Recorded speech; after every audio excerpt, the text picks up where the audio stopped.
Today we'll be making this delicious lumpy egusi soup. Welcome back to the channel. How are you doing today? I hope you're doing good and you're taking life a step at a time, right? Now let's begin. Into your pot, you add your favorite protein. For me, I'll be using cow head, stockfish, and dry fish. Season them up with your favorite seasoning and bring it to a boil for 10 minutes before adding water to cook the meat until it's 70% done. While the meat was boiling, I decided to prep the veggie. For the soup, we're going to combine uziza leaf, which is hot leaf, and bitter leaf. After plucking your uziza leaf, you wash thoroughly to remove dirt and sand. Then you will cut to your preferred size. For me, I don't want it too big, so that's why I cut it as tiny as possible. This is an already blended melon seed, okay? After blending, you will get something that looks like this. And I'll keep adding water bit by bit.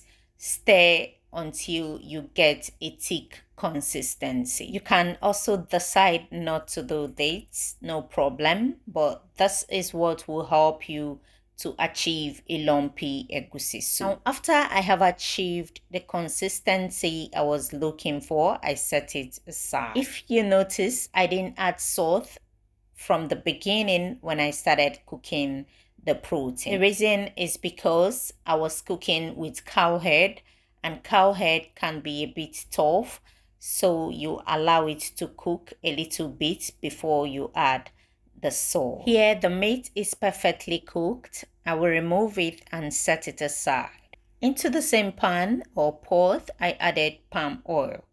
And when it became hot, I sauteed onions. I'll be adding my base seasoning and crayfish.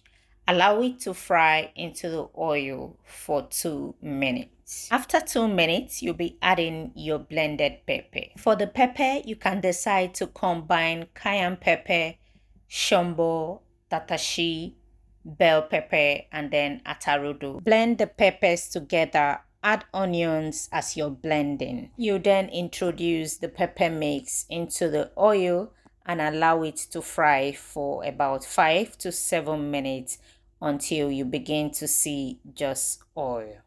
After you exhaust the melon, you will cover for 1 to 2 minutes to allow it fry with the oil. I will stir after 2 minutes because I'm not cooking with a non-stick pot. Otherwise, I will allow it to fry a bit more. If you're cooking with a non-stick pot, you can allow it fry for 5 minutes before you stir and then reintroduce your protein. After stirring the melon to avoid the pot from burning, I reintroduce the proteins and I will stir together to combine. If this is the first time you're seeing this channel, right? I will appreciate it if you become our family member by subscribing to the channel and then turning on your bell notification so you'll be notified each time we upload a new video. Thank you for doing so. And if you are my returning subscriber, of course you know that I appreciate you, right? Yeah, I do. After stirring, I'll introduce a pre-cooked stockfish and dry fish. For the fish, I used dried catfish. You can decide to use any fish of choice. I covered and allowed it to cook for 5 to 7 minutes before I will stir together to combine. I added the fish at this time because it's not tough. If you're using a tough fish, make sure to add it when you're parboiling your meat. Please stir from time to time to avoid the pot from burning. And here I'll be adding the last batch of the crayfish. After adding the crayfish, you'll stir together to combine. Now, the quantity of melon, which is egusi, will determine the quantity of the soup. And for the soup, I used 5 cups of melon. If you prefer the previous consistency, it's fine.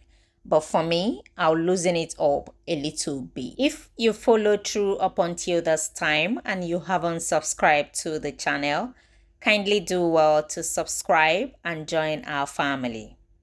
Thank you very much. After I loosened the soup, I covered it and allowed it to boil for 15 minutes before I opened it up again. Here the soup is coming together. At this point, you can feel free to taste and adjust with any lacking ingredient.